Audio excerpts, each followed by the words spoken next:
নমস্কার, কেমন আছেন সবাই? মহিষাদল যে অঞ্চলের আনাচে কানাচে ছড়িয়ে আছে ইতিহাসের বহু অতীত কাহিনী, আর এই অঞ্চলের ঐতিহাসিক স্থান হল মহিষাদল রাজবাড়ি, যার পরতে পরতে ইতিহাস বর্ণিত হয়ে আছে।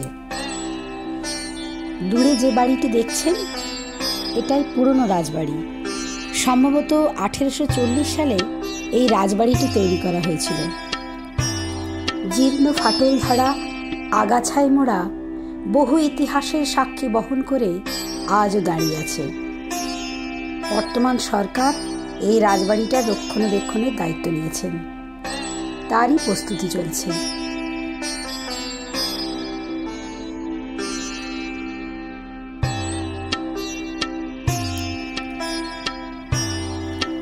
এটা রাজবাড়ির গোপালজিউর মন্দির।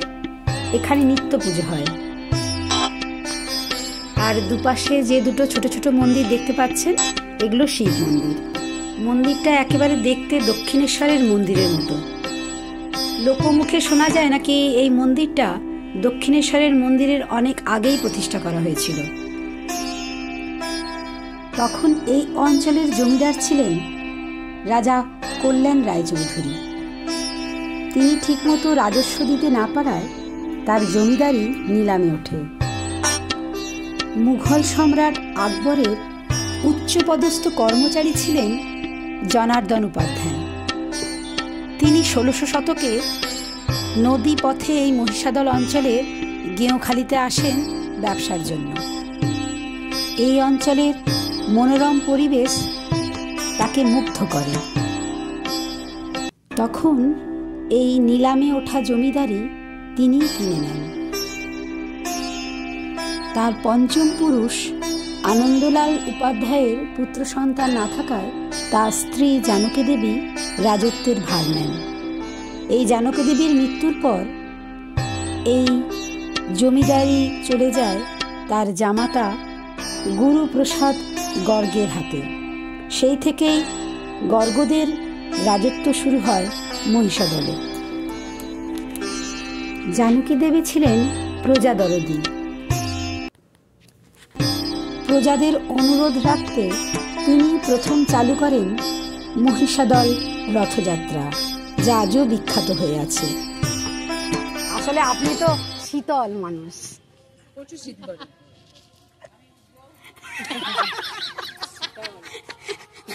আপনি হেড ম্যাডাম না, উগ্রটা বেস্ট, আমরা সব মিডিল ম্যান। এখন রাজবাড়ি দেখে আমরা চলে এসেছি রাজবাড়ির আমবাগানে। সেখানে আমরা কিছু খাওয়া দাওয়া করে নেব। বাড়ি থেকেই সব রান্নাবান্না করে নিয়ে এসেছি। না ম্যাডাম, ম্যাডাম শুনুন আমার একটা কথা, সে মুখ ডালে উঠবে, তা আমি কি বলবো? চলে এসো।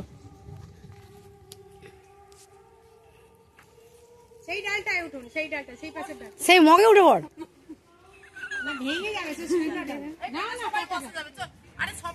বসলে তবে তবে তবে ওটা তুলবে, নালে তুলবে না। ওই ওপরটা বসতে হবে।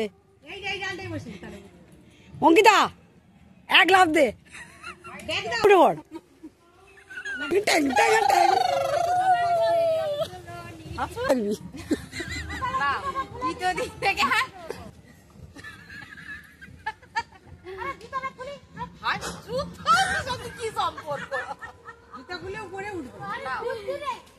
দাঁড়া, এবার ছবি তুলে একটা দাঁড়া। মুখটাই আসছে না, খালি কিছু আসছে। ওদিকে যাও। ওইদিকে চালু করে দিয়েছেন। এই ঐতিহাসিক স্থান দর্শনে আমার সহযাত্রী ছিলেন আমার স্কুলের ম্যাডাম, যার উদ্যোগেই এখানে আসা। আর এই অতীত বিজড়িত এই স্থানটি দর্শন করা আর আপনাদের সঙ্গে শেয়ার করা। আর সঙ্গে ছিলেন মধুমিতাদি, কবিতাদি, অঙ্কিতা, আমার স্কুলের কলিগ। আর দিনের শেষে বাড়ি ফেরার পালা।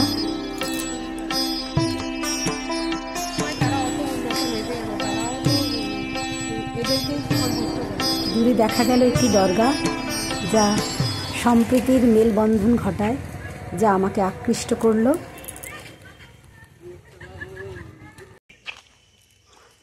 আমাদের সঙ্গে সঙ্গে পাখিদেরও ঘরে ফেরার পালা।